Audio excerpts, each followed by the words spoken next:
Hello everyone, welcome to another episode of Q&A with BA. I'm Sarah, this is Clint Hansen. We're here to answer your questions. Yay! I didn't enunciate very well just then. Kind of it was good. You thought so? Okay, I'm just going to cover my bases. We're here to answer your questions. Yes, we are. That was very clear. Thank you. Wow. Sorry. We're super excited about it. That's all I was going to say. I'm good. What's new with you? Oh. Okay. I heard a little bit. Yeah. All right. So, time to time, we fill you guys in on what's going on in our lives. If there's something funny, epic, movie, something like that. It's Wednesday, okay, when this happens. Got home a little earlier, had some things planned, kind of in the middle of executing a few of those said things. My 3-year-old comes up. I'm getting water at the fridge. She hugs my leg, proceeds to go crawl on the ground, on the tile. She slips, hits her chin on the tile, right? Oh and she's like, oh, I hit myself, and she touches it. Well, she split it open pretty bad. We hauled butt to the hospital. She's gonna need stitches. Doctor walks in, says, oh, hey, what happened? And she's like, doctor, I hurt my chin. And shows him, which was adorable. So a lot of this is cute, and that's why we're telling the story. So they put some goo on a Band-Aid for her, and she's coloring, and she's like, oh, okay, and it's supposed to numb her up before they do something pretty hideous, but the end result is amazing. To kind of get a little kid a little wonky, because you can't really put them out, but they want to relax when you give them stitches, right? Mm-hmm. So these 2 nurses came in, I'm holding her down, and they're on each side holding her head, and they both had these syringes with these nose plugs, and they just jam it into her nose. It's liquid, and I guess it's really uncomfortable. The baby flipped out, and it's just the worst thing ever. I feel so bad for her. But about a minute later, we've got drunk Gemma, and it was funny. It was amazing. So my wife and I continue to videotape her and ask her questions and do things throughout the whole thing. I'm not going to show any of that here, but you can imagine what this crazy little 3-year-old was saying and doing. She hurt me a few times, but it was well worth it. She hurt you? Yeah, she looked over, she's like, she's like, oh, Daddy, and she grabs my chin hair, just yanks it down, and while I'm screaming, takes 2 fingers in my mouth and just tries to split my God. Split my mouth open. And she thought it was so funny. So we got a little good footage, and but yeah, it was quite the ordeal. She got her stitches, it was all good, and brought her home, and she fell fast asleep. I remember when I was 9, I got hit in the head with a baseball bat, and I had to get 45 stitches because someone was trying to show me how to hit the ball, and I stepped in as they were swinging, and it ended badly. But as a 9-year-old, I still thought it was pretty cool to stay at the hospital. I was really fascinated by all that stuff. Interesting. So that's good. Most people aren't. My big anxiety is the dentist. But anyway, we don't need to talk about that. Let's move on to questions. Sure. Our question is from our friend Danger Noodle. Do you remember Danger Noodle? I do. We did have a long conversation about this handle. I love it. Hi, Sarah and Clint and Mr. New Jason Guy. What would the advantages be of buying an AR9 over a PDW like, say, a Chris Vector? Good question. I guess my point of view isn't necessarily one over the other. It's always going to be a why for each.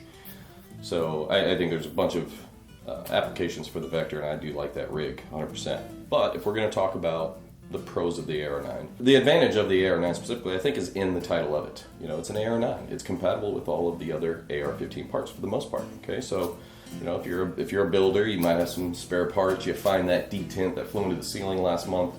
Eventually that happens over a couple builds, and you got extra parts, and hey, I want to get that AR9 set because all this stuff will go in there too. Takedown pins, LPK, buffer tube, all this stuff works in it. So I think that is one awesome characteristic of why to buy an AR9 is it's, if you love ARs, here's an AR9, why not? And it's just a lot of fun to shoot. I love it. The one we configured, it's got to be, yeah, still holding it. Doesn't really get far from me. But yeah, can't go wrong with this thing. Pocket full of paradise. It's a little pocket full of paradise. We have a question from our friend Illini Armory. Okay. Am I saying that right? Sure. Questions on finish for the BCG. Does it really matter? With all your testing and just fun shooting, do you prefer a certain finish on your BCG? Like boron, parkerized. Am I saying that right? Mm-hmm. Man. Black nitride, I didn't have enough coffee today. Tin, chrome, etc. Do you care? Does it matter? And advantages or disadvantages? What do you think? For me personally, yeah, it matters. Typically, I'm gonna be leaning towards a phosphate carrier, or nickel boron. Typically nowadays, anything new I build is going to have a nickel boron barrel extension as well as a nickel boron BCG. I do like the compatibility, the hardness of it all, and the lubricious qualities. Yeah, it's hard to go wrong with nickel boron, so I've just kind of stuck in there. That's not to say that these other options aren't, good options. I think in terms of manufacturer tolerance, I think knowing all these things to find yourself in the sweet spot, compatibility with said parts is perhaps most important. But in terms of finish, I stick with what I know, and I do. I've got a couple really old guns that still have the phosphate stuff in it, and it's broken perfectly and runs smooth as glass. However, I've built brand new stuff with nickel boron, and right out the gate, it's smooth and moves and feels almost like it's running on glass too. So that's my take on it. I stick with those two. However, I'm definitely open to testing and trying some other finishes, but they definitely matter. Okay. Mm-hmm. Okay, cool. Good to know. Mm-hmm. That was it. That was our last question. Excellent. Thanks, guys, for those questions. You did an awesome job. Thank you, Mr. Hansen, for your answers. Mm-hmm. You did a great job. Thank you to Jeffrey, who's helping us with the camera today. Good job, Jeff. Thank you to Jason Demo. New guy Jason Demo. Yeah, Mr. New guy Jason New Demo. guy Jason Demo. Yeah. Guys, if you like this episode, and we know you did, I feel it in my heart that you liked it, click that little thumbs up button. You know you want to. Make sure to subscribe to our channel and click that little bell icon so that you get a notification every time we post a new video. We have new Q&A videos every Thursday. No joke. And if you want to see this guy or Jason Demo answer one of your questions, make sure to comment below. We sure can't wait to see what you send us.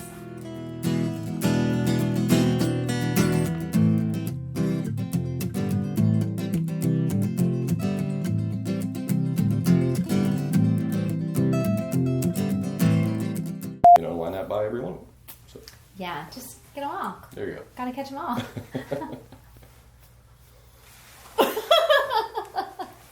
Anywho, What that was. let's move on. We have another question from our friend, Ilani Armory. Am I saying that right? Illini. Illini. We have a question from our friend, Illini Armory. Illini. Fighting Illini. Illini.